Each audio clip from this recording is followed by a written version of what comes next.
A 32-year-old man came on a tabloid talk show and confessed his love for a friend that lived nearby his house. But not all confessions can make love bloom, because what happened next will send chills down your spine.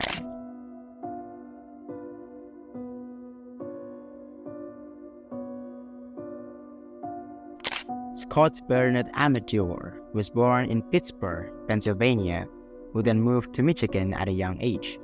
But his parents didn't get along well, so they filed for divorce shortly after. Now in school, Scott wasn't quite the best academically because he dropped out, so he tried to enroll into the army as an alternative. This time, he succeeded because he was able to serve in the military for 3 years before getting discharged with the rank of a specialist. After that, he came back to Michigan and got a job in the telecommunications field. He did quite well here, having to work for several years, but he just wasn't feeling it. So he switched to become a bartender at one of the gay clubs in Pontiac, Michigan, which was a profession that he always wanted. And it turned out he enjoyed it, as suspected. Now in this current life he was living, he actually got along well with the people around him. And he was a proud gay man who always helped his community from suffering HIV complications, so he managed to build himself a really good reputation among the community that he was in. But unfortunately for Scott, this peaceful life didn't quite last long. You see, his actions in helping gay people in his community grabbed the attention of one of the biggest tabloid talk shows at the time, called The Jenny Jones Show. Basically, this talk show didn't start well during its first years, getting bad reviews and such. So Jenny Jones would opt to follow the steps of other big talk shows such as Jerry Springer and Maury Povich by making exploitative content that could stir up dramas and spark up controversies, which sells. And at that time, homosexual stuff was such a sensitive topic to talk about. So they saw the potential in this Scott guy and invited him over to be a guest in one of his segments that would be called Revealing Same-Sex Secret Crush. And Scott saw this and was like, yeah, sure. So he brought his friend, Jonathan Smith, who was 24 years old at the time, and flew all the way to Chicago to shoot the episode.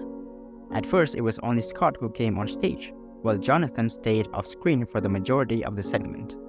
Now, the producers of the show told Jonathan that his admirer was a male, so it should have been clear that Scott could be the one that was admiring him. And it turned out that, sure it was, Scott came out basically spilling the tea that he had been secretly crushing on Jonathan all this time. But here's the thing though, Jenny Jones didn't want it to end there. He encouraged Scott to tell his fantasies about Jonathan, which was pretty crazy. It involved something like a hammock, strawberries, and whipped cream. I got a pretty big hammock in my yard, and I thought about tying him up to my hammock. And? Well, it entails like whipped cream and champagne, stuff like that. And when it was revealed to Jonathan that his secret admirer was Scott, and he heard all these crazy fantasies that Scott had just described, Jonathan was visibly disturbed. First, he did not expect that his admirer would be a male, because he claimed that the producers told him that it could be a woman. So he immediately told everyone that he was a complete heterosexual with no attraction towards other males, while smiling forcibly to maintain a respectful manner. It was super awkward, which was one of the reasons why the episode ended up not airing. But the main reason was even much wilder.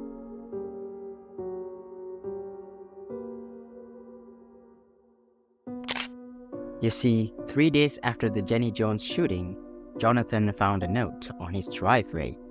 As soon as he opened it, he immediately felt triggered and immediately knew who sent the note to him.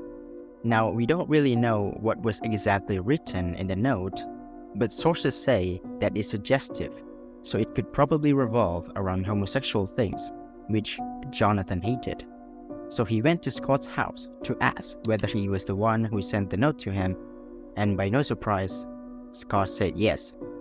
He admitted himself that the note was written by him and specifically sent to Jonathan. This drove Jonathan mad, because he didn't like it. He didn't want anything to do with homosexual stuff because it was clear from the very start that he was a heterosexual man. So after hearing Scott's words, he went back to his car, pulled out a 12-gauge shotgun, came back to Scott's door, pointed the gun at him, and pulled the trigger. A total of 2 shots at the chest, and Scott couldn't make it. Immediately after this, Jonathan called 911 and told the police honestly that he just killed someone in their own home. So the police arrived and arrested Jonathan. He then eventually told the police the reason why he killed Scott was because he pulled a very bad thing on him. In 1996, the police then charged Jonathan with second-degree murder, with a sentence of 25 to 50 years in prison, while the Amedure family sued the Jenny Jones show because they believed Scott was set up with an ambush tactic that led to his unfortunate death. Ultimately, the Jenny Jones show was found guilty of negligence, and the Amedure family won $25 million. However, it was eventually overturned because they believed the show didn't have the responsibility to anticipate the act of murder. So the Amedure family came out with zero compensation for Scott's death. Jenny Jones, however, kept the show going until 2003, and she blamed the media for exaggerating the story. She also refused to come on Netflix trial by media documentary. In 2017, Jonathan Smith was deemed to have good behavior and was released from jail after serving for 22 years. However, Scott Amadure's brother, Frank, didn't like the decision made by the parole board because he wanted to make sure that Jonathan is now a changed man who's no more homophobic. But unfortunately, Jonathan refused to talk to Netflix on that same episode. While talk shows mostly provide entertainment where people find joy in gossiping and learning more about other people's lives, it can sometimes take a dark turn if the topic is far too sensitive. But this particular case is a unique one, because while Jonathan was convicted for murdering Scott, Jenny Jones stayed free with no charge, even though her show was literally the main event that led to the brutal death. Do you think Jenny Jones should have also been guilty for ambushing Scott into a tricky situation? Let us know in the comments, and subscribe for more.